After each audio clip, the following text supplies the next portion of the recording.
Good evening. I want you to turn to the person next to you. I want you to look him in the eye and introduce yourself as a genius. Let's begin.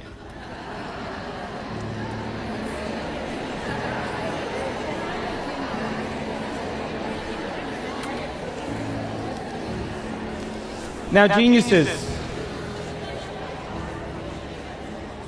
so happy to be with you this evening. I have a few questions for you before we begin. How many people in this audience actually believe in the idea that the way you think has some effect on your life? That your thoughts create your life? You believe that, yes? So how many people here actually woke up this morning and consciously created a future?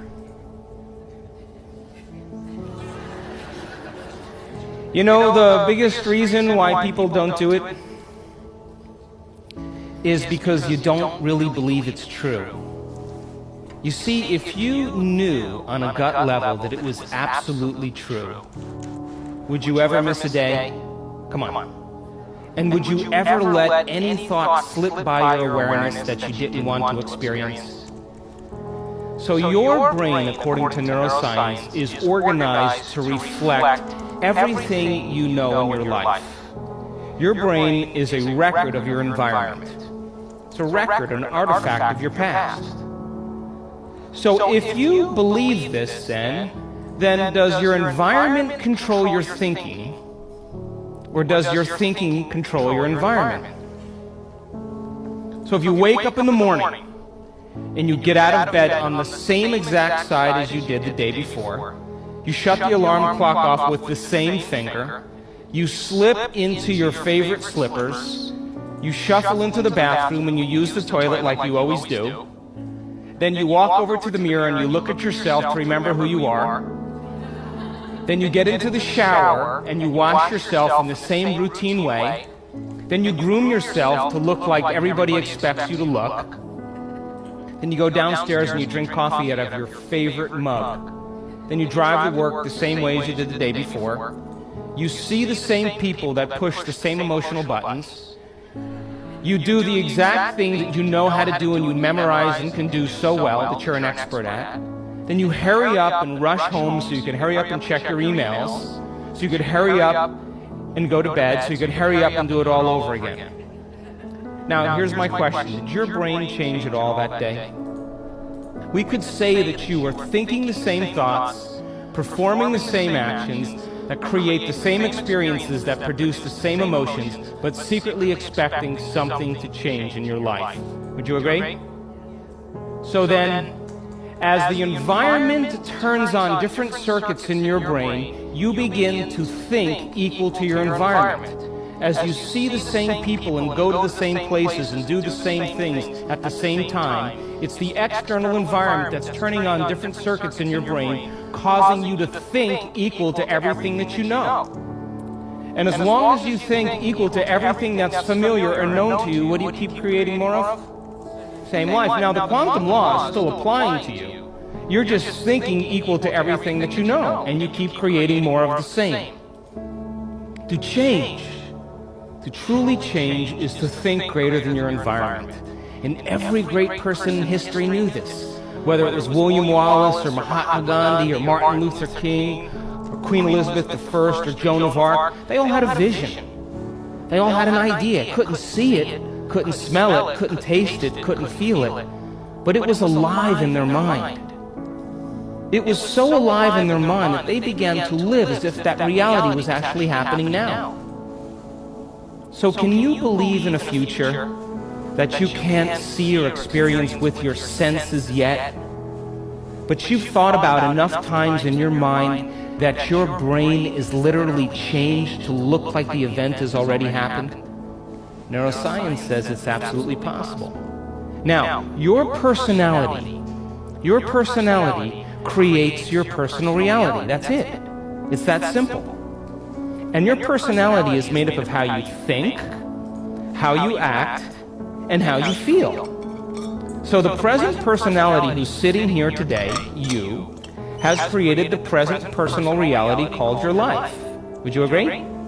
Would you also agree then, if you wanted to create a new personal reality, that on a fundamental level you would have to change the thoughts that you are thinking, the behaviors and habits that you're demonstrating, and the emotions that you've memorized that's become part of your identity? And most people try to create a new personal reality as the same personality, and it never works. We have to become somebody else. So then, as you keep thinking the same thoughts, performing the same actions, and living by the same experiences that produce the same emotions, there's a principle in neuroscience that says nerve cells that fire together wire together. And if you keep repeating the same states of mind and body over and over again, your brain begins to fire in the same sequences, in the same patterns, and same combinations. And whenever you make your brain work in a certain way, that's called mind. Mind is the brain in action. So as you remind yourself every day who you think you are, you're causing your brain to fire in the exact same ways. And as they fire and wire in the same patterns over time, the brain moves into a very finite signature, and that's called your personality. Now, that box in your brain isn't literally a box, but it's the most commonly wired, neurologically fired programs that run redundantly because we keep doing the same things over and over again. To change your mind, then, is to make the brain work in new sequences and new patterns and new combinations, to begin to make the brain work differently. And the one ingredient that allows us to do that is knowledge or information. Because every time you learn something new, you make a new connection in your brain. That's what learning is. Learning is forging new connections. Remembering is maintaining or sustaining those connections. So now, every time you have a thought, you make a chemical.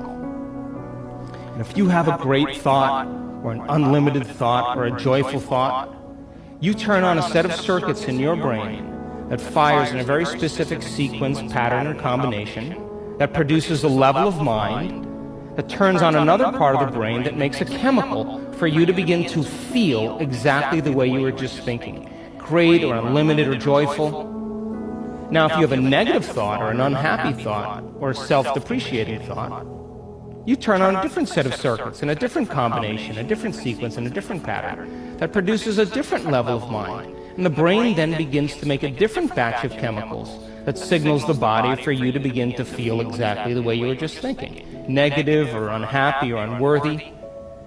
So the moment you begin to feel the way you think, because the brain is in constant communication with your body, you begin to think the way you feel, which makes more chemicals for you to feel the way you think, and then you think the way you feel, and then you feel the way you think, and then you think the way you feel. And some people do this for 20 or 30 or 40 years. Now, the redundancy of that cycle over time creates what I call a state of being. And a state of being is when your mind and body are working together, or your thoughts and feelings are aligned to a concept. So thoughts are the language of the brain, and feelings are the language of the body. And as people get caught in this cycle of thinking and feeling and feeling and thinking, over time, they condition their body to memorize that emotion as well as the conscious mind. And whenever the body knows as well as the mind, that's called a habit. A habit is when your body is the mind. Now, 95% of who you are by the time you're 35 years old is a set of memorized behaviors, set of emotional reactions, beliefs, perceptions, attitudes that run just like a computer program. So 5% of your conscious mind begins to work against 95% of what you've memorized. So the person wants to think positively, but they're feeling negatively. They want to create their dream board, and put up their future life, but they feel unworthy. That's mind and body in opposition. We have to recondition the body to a new mind.